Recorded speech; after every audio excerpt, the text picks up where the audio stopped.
Hello everyone, বলেন তো আমি কোথায় আছি? এত সুন্দর জায়গাটা কোথায়?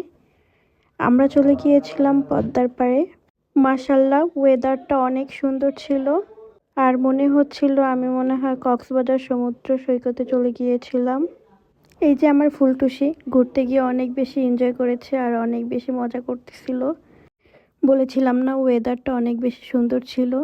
আমার কণ্ঠটা একটু ভাঙা ভাঙা মনে হচ্ছে, কারণ আমার একটু ঠান্ডা লেগেছিল। বিশ্বাস করবেন না, পদ্মার পাড়ের ওয়েদারটা এত বেশি সুন্দর ছিল।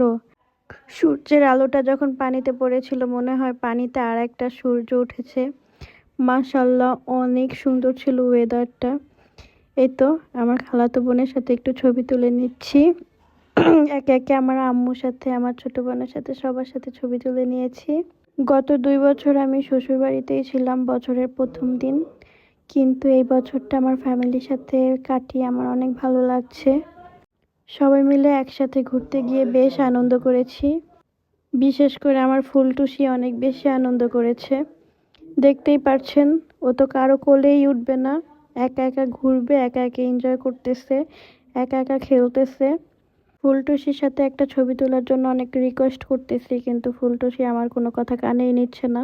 ও ওর মতো খেলেই যাচ্ছে। তারপর অনেক কষ্টে ওর সাথে একটা ছবি তুললাম। বিশ্বাস করেন, ওর সাথে ছবি তোলা মনে হয় যুদ্ধ করার সমান কথা। এই তো দেখেন ওয়েদারটা কত সুন্দর, মাশাল্লাহ। মনে হয় এখানে যদি আমার ছোট্ট একটা কুঁড়ে ঘর থাকতো, এইখানেই থেকে যেতাম। মনে হচ্ছে এই পদ্মার পাড়েই রয়ে যাই।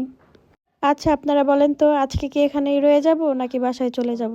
আচ্ছা, যাই হোক, আমরা কিছুক্ষণ নদীর পাড়ে থেকে দোকানপাটগুলো ঘুরতে চলে গেলাম। এই যে দেখেন, এখানে অনেকগুলো স্টল বসেছিল, অনেকগুলো দোকান আছে। আর দোকানে অনেক বাচ্চাদের খেলনা, তারপর মাটির জিনিসপত্র আছে, তারপর বেতের জিনিস, লোহার জিনিস, অনেক কিছুই আছে।